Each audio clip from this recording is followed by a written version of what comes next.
नमस्कार, आप देखना शुरू कर चुके हैं मुजफ्फरपुर दर्पण न्यूज और मैं हूं शिवानी मिश्रा। सबसे पहले नजर डालेंगे आज की मुख्य खबरों पर। मुजफ्फरपुर में देर रात अपराधियों द्वारा युवक की गोली मारकर हत्या।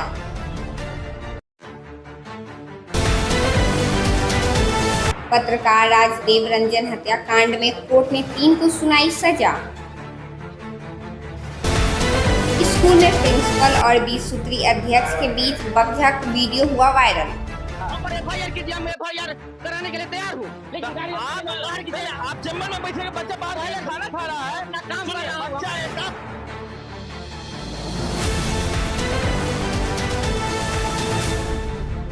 पत्रकार राजदेव रंजन हत्याकांड में कोर्ट ने सुनाया फैसला। मामले में 3 दोषी करार, 3 किए गए बरी। पत्रकार राजदेव रंजन हत्याकांड के मामले में सीबीआई की विशेष कोर्ट ने सुनाया 8 साल बाद फैसला। साक्ष्य के अभाव में 3 आरोपी रिहा, 3 दोषी करार, जबकि एक आरोपी सांसद मोहम्मद शहाबुद्दीन की पूर्व में ही हो चुकी है मौत। वहीं सजा के बिंदु पर सुनवाई के लिए कोर्ट ने तिथि 10 सितंबर को किया है मुकर्रर। दरअसल सिवान में पत्रकार राजदेव रंजन की 13 मई 2016 को गोली मारकर हत्या कर दी गई थी। उनकी पत्नी आशा यादव ने सिवान नगर थाना में अज्ञात पेशेवर सातिरों के खिलाफ एफआईआर दर्ज कराई थी और इस मामले की जांच सीबीआई को दी गई थी, जिसके बाद 8 आरोपित बनाए गए, जिसमें एक पूर्व सांसद मोहम्मद शहाबुद्दीन की मौत हो चुकी है, जबकि एक विधि विरोध बालक है, जबकि अन्य 6 लोगों पर ट्रायल चल रहा था। आज एडीजे 3 की जज नमिता सिंह को कोर्ट ने बड़ा फैसला सुनाया है। सीबीआई ने 15 सितंबर 2016 को मामला दर्ज किया था और सिवान के पूर्व सांसद शहाबुद्दीन सहित 8 आरोपितों के विरुद्ध चार्जशीट दाखिल की थी। आज जो निर्णय हुआ है वो सराहनीय है और पार्टली जिनका कन्विक्शन की बात कही जा रही है उनके खिलाफ भी लार्ज स्केल में कोई एविडेंस नहीं है। निश्चित रूप से वो भी अपील के माध्यम से बरी होंगे, क्योंकि completely it is a case of political case, और इस पॉलिटिकल केस के कारण आप निश्चित रूप से इस बात को जान लें कि जो बातें अभी आई है, अभी हम पूर्ण रूप से कोई बात नहीं कर सकते हैं, लेकिन इन शॉर्ट जो कोर्ट के सामने जो सुनने का मौका मिला है उससे डॉक्टर मोहम्मद शहाबुद्दीन के अगेंस्ट में किसी तरह की कोई बात नजर नहीं आई है, कोई कॉन्स्पिरेसी की बात नहीं आई है। वो बात अपने जगह पर ख़त्म हो गई। डॉक्टर मोहम्मद शहाबुद्दीन मरहूम मरने के बाद भी उन्हें निर्दोष साबित किया गया है, पहली बात। दूसरी बात, आप लोग के समक्ष लडन मियाँ मौजूद हैं। बहुत नाम हुआ करता था, लडन मियाँ, लडन मियाँ, लडन मियाँ। ये भी मुक्त किए गए हैं, आप लोग के समक्ष उपस्थित हैं। और कौन मुक्त किए हैं? ऋषि कुमार जायसवाल हैं एक, राजेश नहीं आप मुक्त, हाँ राजेश नहीं और ऋषु भी मुक्त हुए हैं। ऋषु कुमार जायसवाल और राजेश ऋषु और राजेश सभी मुक्त हुए हैं।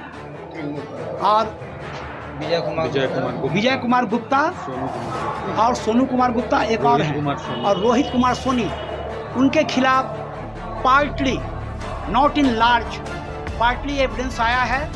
और कहने में कोई हिचकिचाहट नहीं है कि इतना बड़ा मामला होने के बाद, मैटर ऑफ सीबीआई, रिनाउंड मामला, इस मामले में जो न्याय हुआ है वो सराहनीय है।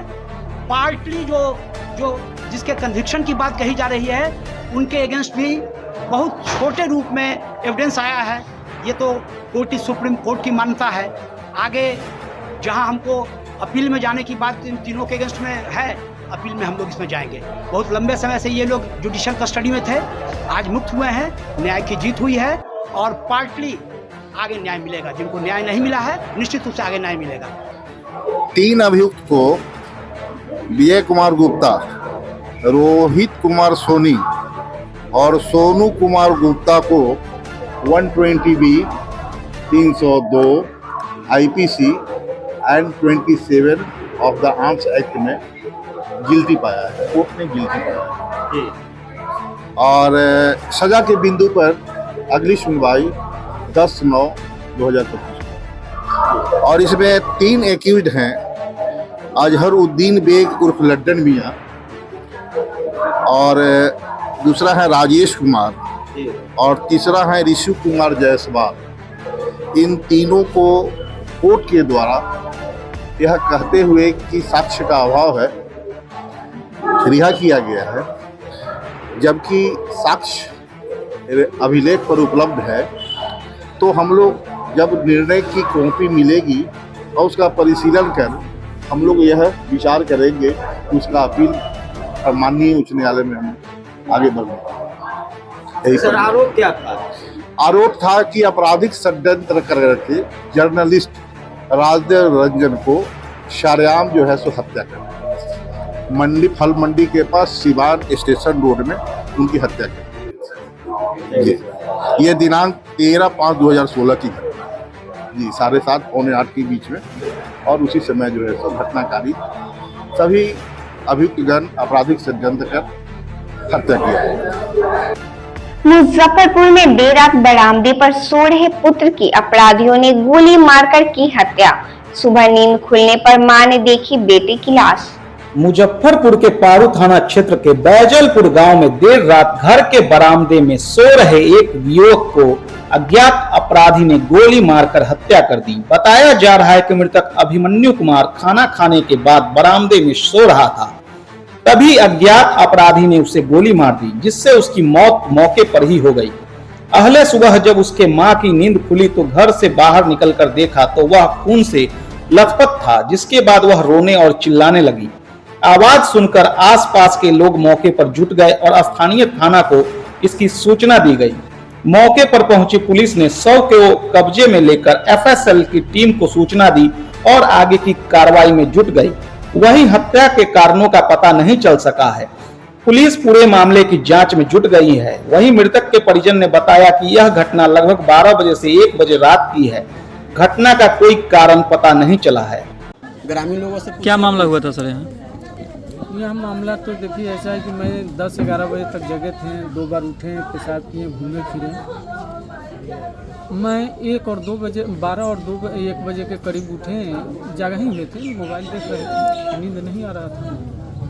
तो हम तो भीतर से बंद करते हैं, बाहर से कुंडी लगा हुआ था। देखे कि इसको डिस्टर्ब हो रहा है तो कहीं बंद कर दिया होगा आगे से। मैं जाकर बाथरूम में पेशाब कर मेरी भाभी उठी तो 3 बजे तो खोल कर आया तो कुंडी हटा दिया था बाद में जो मार कर दिया, और उसके बाद में चिल्लाया तो हम लोग आए 3 बजे के करीब तब माने थे। क्या नाम था जिनका? अभिमन्यु कुमार। कैसे घटना हुई है कुछ बताएंगे? अब ये तो अभी नहीं। क्या बिजनेस व्यापार क्या था इनका?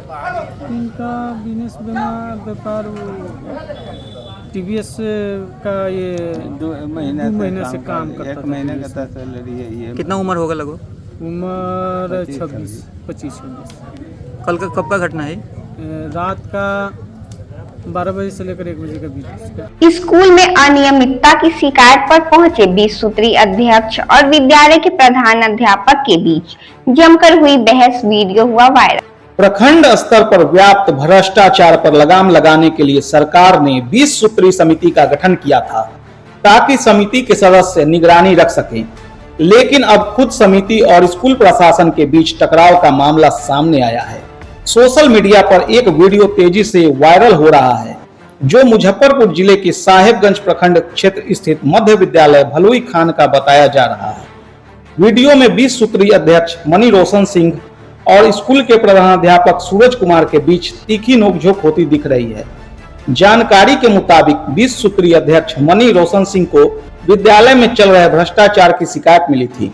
इसके बाद वे अपने सदस्यों के साथ जांच करने स्कूल पहुंचे, लेकिन प्रधानाध्यापक सूरज कुमार आग बबूला हो गए और स्कूल में घुसने की अनुमति मांगने लगे। इतना ही नहीं, उन्होंने अपने बयान में कहा कि डीएम साहब भी मेरे परमिशन के बिना विद्यालय में प्रवेश नहीं कर सकते। इस पर 20 सूत्री अध्यक्ष मणि रोशन सिंह ने स्कूल व्यवस्था पर सवाल खड़े किए। उन्होंने आरोप लगाया कि अंडे की ट्रे तो स्कूल में रखी रहती है, लेकिन बच्चों को अंडा उपलब्ध नहीं कराया जाता है। गाड़ी पहले बाहर कीजिए तो गाड़ी बाहर होगा। हाँ, गाड़ी बाहर होगा। हम पर FIR कीजिए, हम FIR कराने के लिए तैयार हूँ, लेकिन गाड़ी आप बाहर कीजिए। आप चैम्बर में बैठे बच्चा बाहर खाना खा रहा है ना, काम कर रहा है, बच्चा स्टाफ है। आप पहले गाड़ी आपका बाहर कीजिए। मास्टर जो स्टाफ ठीक है, नहीं होगा बाहर, नहीं होगा बाहर। हमारे आपको जिससे बात करना है बात कीजिए, नहीं होगा बात। किसके आदेश से आप गाड़ी किसी आदेश हमको लेना होगा, आदेश लेना होगा, आदेश लेना होगा, हेडमास्टर से लेना होगा, हेडमास्टर से आदेश लेना होगा। कलेक्टर साहब भी बिना परमिशन के शौचालय क्या कहते हैं रसोई घर के पास नहीं आ सकते हैं। क्यों नहीं जा सकते? नहीं आ सकते हैं। बच्चा को गलत खाना अगर डाल दीजिएगा तो कौन रिक्स लेगा? यहाँ जो ऑन कैमरा चला जहाँ नहीं डालने जाता है, एक अधिकारी जो है जहाँ डालेगा डाल सकता है, मास्टर को यहाँ जो डाल सकता है। आप मास्टर है, आप चैम्बर में बैठे हुए हैं, हम काम कर रहे हैं, हमारे स्टाफ है ना। लंच के टाइम बच्चे को खाना खिलाने के समय हमारे स्टाफ है। आपके स्टाफ है या टीचर है? स्टाफ है। आपके स्टाफ है? स्टाफ और टीचर एक ही ना हुआ, एक ही हुआ जो है। आप बोल रहे हैं बार बार कि मेरा स्टाफ है, कि आपके जो है टीचर है। स्टाफ में आपके विद्यालय के स्टाफ में हो गए, रसोईया भी है, टीचर भी है, सब खाना खिला रहे हैं। तो आपका जो है किसे आए हैं, किसके परमिशन से यहाँ आ गए? हम बोले, हम लिखेंगे कि रसोई घर के पास बिना सूचना के वो इकट्ठा हो गए पत्रकार को लेकर। अब न जाने उसमें क्या डाला हेडमास्टर साहब, हम जब स्कूल में विद्यालय में एंट्री किए हैं या अपने कक्ष में थे, बच्चा खाना खा रहा है, इनको खाना उबाला हुआ नहीं मिल रहा है।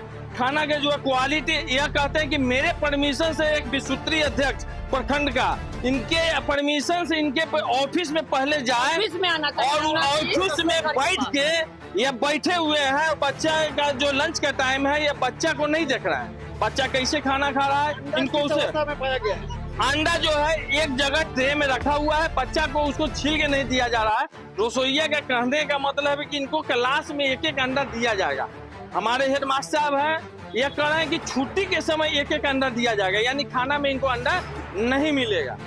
ठीक है, जो बच्चे अंडा नहीं खाते उनके लिए क्या व्यवस्था है? जो बच्चा ये कहते हैं कि मेरा टोटल बच्चा अंडा खाता है, जब ये लंच में ही खाना नहीं दे रहा है तो इनको कैसे पता चल रहा है कि बच्चा अंडा खा रहा है नहीं खा रहा? एक बच्चा को 100 ग्राम के वजन से उनको मौसमी फल देना है। यह आज का जो है इस विद्यालय के जो स्थिति हमने पाया है, हम इसके लिए जो है जिलाधिकारी महोदय से आग्रह करेंगे और अपने लेटर से जो है उनको जो आज ही के डेट में अवगत कराएंगे कि ऐसे विद्यालय में तुरंत जांच की जाए। जो हेडमास्टर अपने कार्यालय में बैठे हुए हैं और सारे बच्चे बाहर खेल रहे हैं, उनका खाना व्यवस्थित रूप से, 2 बच्चा पीपल के पेड़ के पीछे बैठा हुआ है, बच्चा अपने से थाली धो रहा है, रसोईया आ रहा है तो कह रहा है कि एक ही टाइप का हर दिन भोजन आता है, अंडा जो है क्लास में दिया जाता है। इस टाइप के बयान से बच्चा का जो है यहाँ की स्थिति ये है, हमारे हेडमास्टर साहब की स्थिति ये है कि बच्चा को खाना अंडा उबाला हुआ जो खाना के साथ देना है वो ये नहीं देंगे। उसके बाद इनका कहने का मतलब कि 100% जो भी है बच्चा मेरा अंडा खाता है, ठीक है, उसमें मौसमी फल जो आना है वो इन्होंने नहीं मंगाया। ठीक है, इसलिए जो है इनका जो है तुरंत जो है जिलाधिकारी महोदय का जो है सूचना देंगे, अपने लेटर पर से लिख के देंगे, इस विद्यालय और इस टीचर पर जो है उचित कार्रवाई हो। कांग्रेस नेता ने उठाया सवाल, नरेंद्र मोदी की मां पर आपत्तिजनक टिप्पणी पर कर रहे विरोध, तो फिर सोनिया गांधी पर इतनी भद्दी टिप्पणी क्यों की गई थी? प्रधानमंत्री नरेंद्र मोदी पर आपत्तिजनक टिप्पणी मामले में विवाद थमने का नाम नहीं ले रहा है। आज कांग्रेस के नेता सुरेश कुमार चंद्रवंशी ने सवाल उठाया कि आखिर मोदी जी की मां के नाम पर इतना बवाल हो रहा है। वहीं भाजपा वाले नेताओं ने सोनिया गांधी को क्या क्या नहीं कहा, वो भी तो किसी की मां है।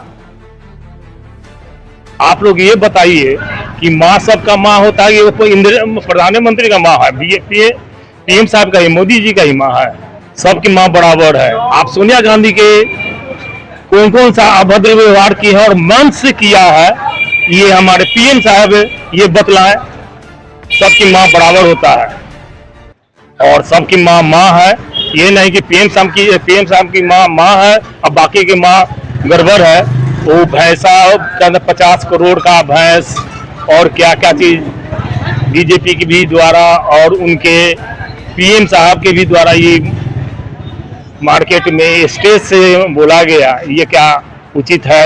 यहाँ की जनता ये बतलाए कि वास्तविकता क्या है। सबकी माँ माँ है कि सिर्फ उन्हीं की माँ माँ है। जय हिंद। मेरा नाम सुरेश कुमार चंद्रवंशी हुआ, नगर अध्यक्ष जिला कांग्रेस कमेटी मुजफ्फरपुर। राजगीर में हॉकी टूर्नामेंट के आयोजन से बिहार को मिली नई पहचान। एशिया कप 2025 बिहार के खेल इतिहास मील का पत्थर साबित हो रहा है। जहां बिहार आज खेल की दुनिया में भी अपना परचम फहरा रहा है, इस तरह के अंतर्राष्ट्रीय खेल का आयोजन करके बिहार ने यह साबित कर दिया है कि बिहार अब हर तरह के खेल का आयोजन के लिए तैयार है। इस आयोजन में एशिया की 8 टीमें शामिल हो रही हैं, जिन्हें 2 पूलों में बांटा गया है। पूल ए में भारत के साथ जापान, चीन और कजाकिस्तान शामिल है। वहीं पूल बी में मलेशिया, कोरिया, बांग्लादेश और चीन ताइपे शामिल है। इस तरह के आयोजन ने बिहार को वैश्विक पटल पर अपनी नई पहचान बनाई है।